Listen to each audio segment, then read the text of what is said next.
forever wars. He now claims to have ended 8.25 wars. 8.25 wars.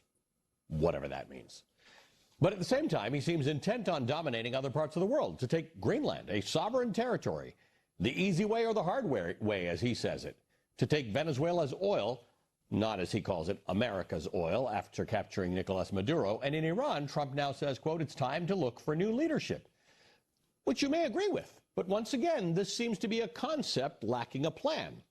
The Democratic Congressman Adam Smith of Washington writes, quote, Trump promised on the campaign trail to keep us out of foreign wars, nation building and regime change operations. But now that he's in office, he seems hell-bent on diving into exactly those things while neglecting critical needs here at home around health care, affordability, infrastructure, and countless other issues, end quote. Congressman Smith joins me now. He's the top Democrat on the House Armed Services Committee. Congressman, good to see you. Thank you for being with us again, as always. I think this is a key point you write about. There are lots of valid reasons to really not like Nicolas Maduro or think he should have been the head of Venezuela. There are lots of really good reasons to not like the Grand Ayatollah Ali Khamenei and the regime in Iran. But somewhere between that and fixing the problem lies a plan when you're America. And that part just seems to just never show up. Yeah, well, there's two big parts to this. One is sort of if we could walk into sort of the sensible world where we're analyzing, difficult questions of policy, whether foreign or domestic for that matter. There's a good discussion there. And then there's the insanity, the unique insanity of Donald Trump. So let me start in the sensible world. The sensible world, post Cold War, there was that brief period in the 90s when we had a fair amount of power compared to the rest of the world. And I think we made a big mistake in thinking that military and economic power could enable us to force changes in the world, whether it was Iraq, Afghanistan, a whole bunch of different places. We thought we could use that power. And what we learned, in Iraq and Afghanistan and Libya and elsewhere, is we're really limited in how we can do that. You can't just put in place a magical regime in some country in a foreign land. It doesn't work. We learned that lesson, and Trump claimed to have learned that lesson. He was attacking those things. But now that he's in office, he's doing it all over the place, blowing things up without any idea of what comes next.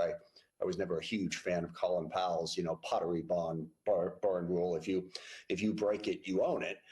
It's more accurate to say if you break it, you live with the consequences. Trump's forgotten that. Now, he's forgotten that because he is, I always think to quote George Costanza talking to George Steinbrenner, all for the glorification of his massive ego. He wants to think that he can force change everywhere in the world. We are going to pay a high price for that ego. Yeah, and look, Iran, it is hard. It's just a complicated issue. And this is what I think Donald Trump struggles with, including the part where he said he could end the war between Ukraine and Russia in one day, and his efforts to deal with Israel and Gaza quickly. These are just super hard issues. If they were solvable, many of them would have been solved a long time ago. I do worry because Iran is a powerful country with 92 million people in it, needs to be handled the right way. And we actually have some examples of what the right way is. I just don't know what this administration has in mind. Yeah, well, that's the other part of the problem, of course, is Trump lies. He doesn't live in the fact-based universe. Even when you were citing he's ended 8.25 wars, I mean, that's just a complete lie. I mean, one of them, he claims, was the brief conflict between India and Pakistan that he had nothing to do with ending. Yes. In fact, we've now damaged severely our relationship with India because of the conflict between him and Prime Minister Modi on that. But the Pakistanis nominated him for the Nobel Prize, so he thinks he's all over that one. Right. Well, they had their reasons for that. But, the conflict between Cambodia and Thailand that he ended has lasted for months after he supposedly ended it. Same with the conflict in the Eastern Democratic Republic of the Congo with Rwanda. Trump thinks he can just say stuff and that makes it so. Yes. So it's not even true. But on Iran, I think we really have a very difficult situation. The world would be a better place if there was a better government in Iran. Just like the world would be a better place if there was a better government in Afghanistan than the Taliban. But that doesn't mean that we, with our military might, can force that to happen. And we can actually make the situation worse, which is what clearly happened in Libya, just to give one example. Yes. I think that's right. The world will be a better place with different governments in some of these places. And we have other ways, by the way, through soft power and economics to deal with some of that stuff. The one thing you can't make an argument about is that the world is going to be a better place with a different government of Greenland. Maybe the Greenlanders think so, but that's got nothing to do with us. Yes, no. Well, and also to your point on Iran, partners and allies are so crucial, and being able to reshape these areas. You need people in the country. I mean, I think Venezuela is a good example of that. Yeah, we get a better government in Venezuela, but we're going to need friends and partners in the region. A couple decades ago, we worked with Colombia to go after the cocaine trade and the various narco-terrorist groups that were operating down there. We partnered with somebody, and Trump is systematically blowing up all of those partnerships. No place is he doing that more ridiculously than around Greenland. There are national security interests in Greenland. Those national security interests are 100% met by the current governance structure. Denmark is one of our strongest allies. Whatever we want to do in Greenland, we can do, but he's going to blow up that whole alliance because he wants to be able to force Greenland into our control. It's his ego. But to your point, we have a thing called NATO. Greenland is part of Denmark, which is part of NATO. Our European allies have never turned away American help in keeping their country secure.